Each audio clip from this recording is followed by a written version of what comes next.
سیدقل اگر شاعر میشد بهترین شاعر میشد. بسیار خاطره خوب دارد. در خواب شبم هنوز به خاطر من در تن کودکی فرو رفته. در خواب شبم هنوز به خاطر من در تن کودکی فرو رفته.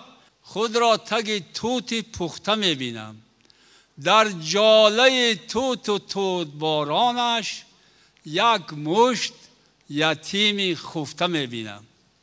خواهر به بغل گرفته خواهر را، دادر به بغل گرفته دادر را. وقتی که سپیده دیگ گردون را چون مادر من بر ریگ می شوید. وقتی که سپیده گاوی گردون را چون مادر من پگاهی می دوشد، با شرشری شیر می شوم بیدار. با شرشری شیر می شوم بیدار. با شرشری شیردوشی مادر. با شرشری شیردوشی مادر. من از تن کودکی من هر بار چون مرغ پگاهی می شوم بیدار. من از تن کودکی من هر بار چون مرغ پگاهی می شوم بیدار.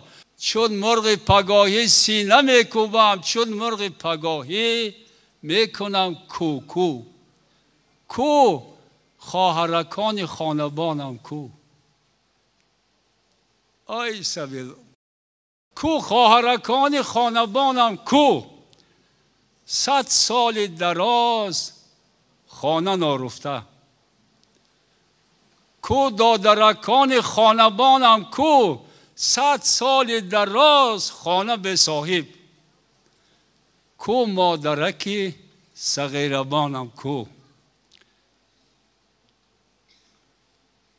کو مادرکی صغیربانم کو. 100 سال دراز دیگ ناشسته.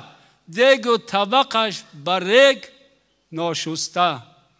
دیوار گل و سایه روشنها.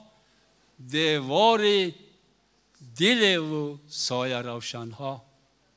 در شاخ چنار خلطه مهتاب از خلطه سینه می چکد چی؟ می چکد زرداب. آی باز بینه